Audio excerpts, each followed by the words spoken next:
Assalamualaikum warahmatullahi wabarakatuh. Nama saya Amin Insani dari Fakultas Ekonomi dan Bisnis Universitas Jambi. Di sini saya ingin mempresentasikan tugas saya yang berjudul KAS. Baiklah, yang pertama langsung saja saya mulai. Baik, yang pertama adalah pengertian kas. Secara umum, kas adalah aset keuangan yang juga merupakan instrumen keuangan. Kas yang merupakan aset paling liquid adalah media standar pertukaran dan dasar untuk mengukur dan mencatat item-item lain. Menurut Dwi Martani, kas adalah aset keuangan yang dapat digunakan untuk kegiatan operasional perusahaan. Kas merupakan aset yang paling liquid karena dapat digunakan untuk membayar kewajiban perusahaan. Lalu ada menurut Ikatan Akuntansi Indonesia, kas merupakan mata uang kertas dan logam baik rupiah maupun valuta asing yang masih berlaku sebagai alat pembayaran yang sah. Termasuk pula dalam kas ialah mata uang rupiah yang ditarik dalam peredaran dan masih dalam masa tenggang untuk penukarannya ke Bank Indonesia. Selanjutnya ada pelaporan kas. Meskipun pelaporan kas relatif mudah, sejumlah isu pantas mendapat perhatian khusus. Isu-isu ini berhubungan dengan pelaporan. Yang pertama adalah setara kas. Setara kas adalah investasi berjangka pendek dan dengan cepat dapat dijadikan kas dalam jumlah tertentu tanpa menghadapi risiko atau perubahan nilai yang signifikan. Lalu, ada pun jenis-jenis dari aktiva setara kas. Yang pertama, mata uang. Yang kedua ada cek. Yang ketiga ada deposit bank. Yang keempat, surat perintah bayar. Dan yang kelima, ada giro bank bos kas kecil. Selanjutnya, adalah tujuan dari aktiva setara kas. Tujuannya adalah untuk memeriksa apakah terdapat internal kontrol yang cukup baik di dalam setara kas serta transaksi penerimaan dan pengeluaran kas dari bank. Lalu ada ciri-ciri dari aktivitas setara kas. Ciri-cirinya adalah dapat digunakan segera sebagai alat fungsi bayar sebesar nilai nominal yang telah ditentukan. Selanjutnya adalah kas yang dibatasi penggunaannya. Kas yang disisihkan untuk tujuan tertentu. Jika jumlah material harus dipisahkan dari kas atau reguler untuk tujuan pelaporan keuangan, maka ini akan dicatat sebagai kas yang dibatasi dan diungkapkan dalam catatan atas laporan keuangan. Kas yang dibatasi dikelompokkan ke dalam kas atau investasi jangka panjang, tergantung kepada apakah disisihkan untuk digunakan dalam jangka pendek atau 1 tahun atau jangka panjang yang lebih dari 1 tahun. Selanjutnya adalah cerukan bank. Cerukan bank terjadi ketika perusahaan menulis cek yang jumlahnya lebih dari jumlah yang tersedia pada akun kas. Perusahaan harus melaporkan cerukan bank pada bagian liabilitas jangka pendek. Dengan menambahkannya ke jumlah yang dilaporkan sebagai utang, jika jumlahnya material, maka perusahaan harus mengungkapkan item ini secara terpisah dalam laporan posisi keuangan atau catatan terkait lainnya. Baiklah, selanjutnya adalah sifat-sifat dari kas. Kas dapat dikatakan merupakan satu-satunya pos yang paling penting dalam neraca, karena berlaku sebagai alat tukar dalam perekonomian kita.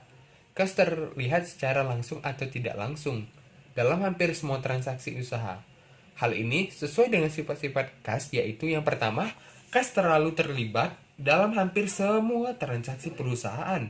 Yang kedua, kas merupakan harta yang siap dan mudah untuk digunakan dalam transaksi serta ditukarkan dengan harta lain, mudah dipindahkan dan beragam tanpa tanda pemilik.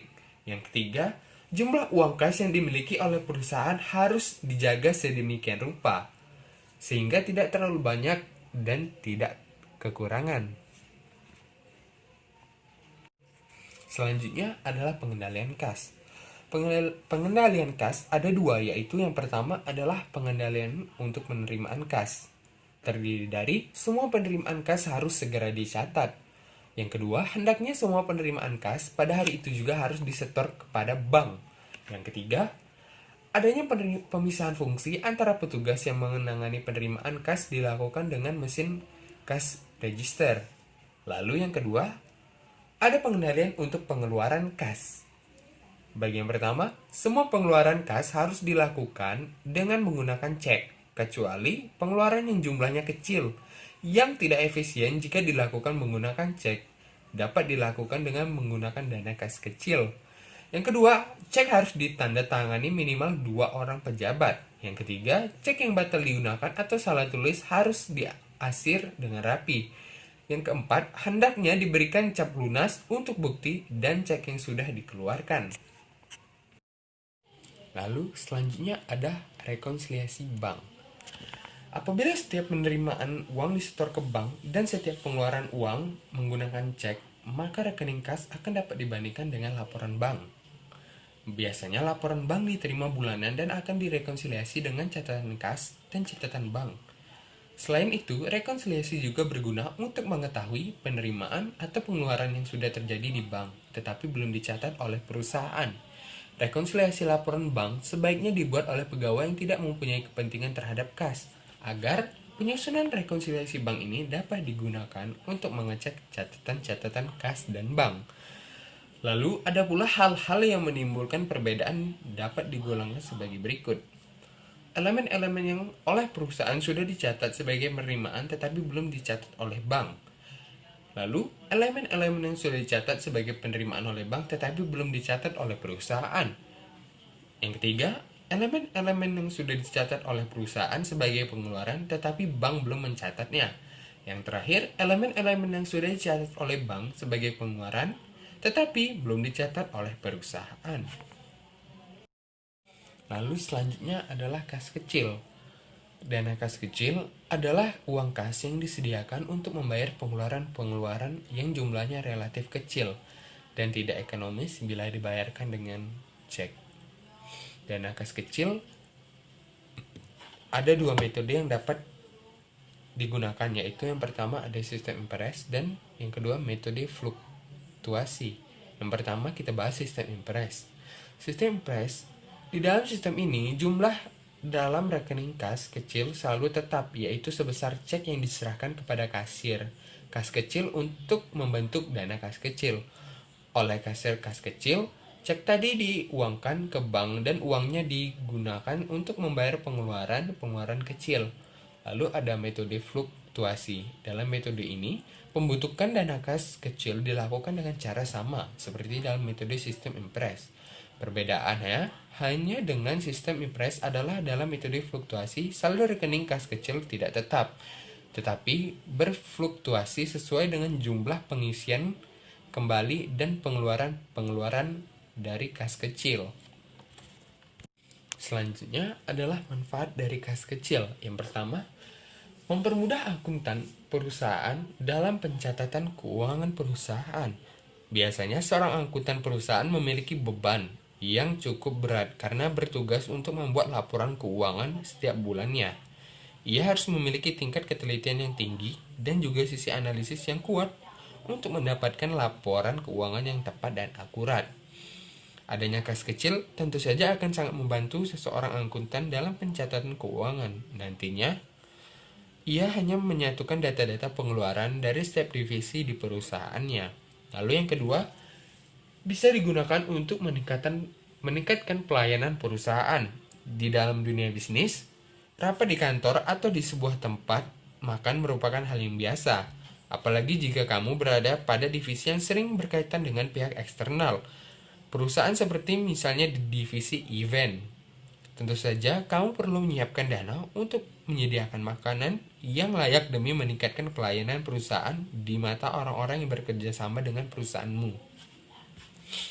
Lalu yang ketiga adalah dana darurat bagi perusahaan. Di divisi General Affairs, terkadang banyak sekali kebutuhan divisi lain yang harus dipenuhi dengan sesegera mungkin. Bayangkan jika seorang General Affairs tidak punya uang tunai dan harus melakukan pengajuan terlebih dahulu kepada divisi keuangan untuk melakukan transaksi yang berkaitan dengan aktivitas perusahaan. Bisa dibayangkan? Maka hal tersebut tentu saja akan menghambat kinerja dari aktivitas-aktivitas karyawan dalam sebuah perusahaan. Beda halnya jika seorang general affair mempunyai uang tunai yang bisa digunakan sebagai dana darurat ketika divisi lain meminta sesuatu hal secara mendesak tanpa pemberitahuan sebelumnya. Sehingga dinamika yang terjadi di dalam perusahaan pun akan segera teratasi dengan mudah. Lalu yang keempat adalah pembayaran relatif praktis dalam sebuah transaksi. Regulasi yang mudah membuat keberadaan kas kecil sangat menjalankan aktivitasnya. Kamu tidak perlu khawatir dengan sistem pembayaran yang ribet. Mengapa demikian? Karena kas kecil sangat praktis digunakan untuk melakukan pembayaran-pembayaran dalam nominasi yang kecil. Lalu yang terakhir, adanya anggaran untuk keperluan harian. Berbagai macam fasilitas biasanya disediakan oleh kantor demi meningkatkan produktivitas ataupun membuat karyawannya merasa bahagia saat bekerja di kantor. Salah satu fasilitas yang biasanya selalu ada dalam setiap perusahaan adalah dapur. Kas kecil ini juga sangat berguna dalam memenuhi kebutuhan harian karyawan. Misalnya saja ketika teh di dapur habis, kita tidak perlu khawatir karena kamu tinggal menggunakan kas kecil untuk memberi teh tersebut dan perlengkapan dapur lainnya yang dirasa kurang.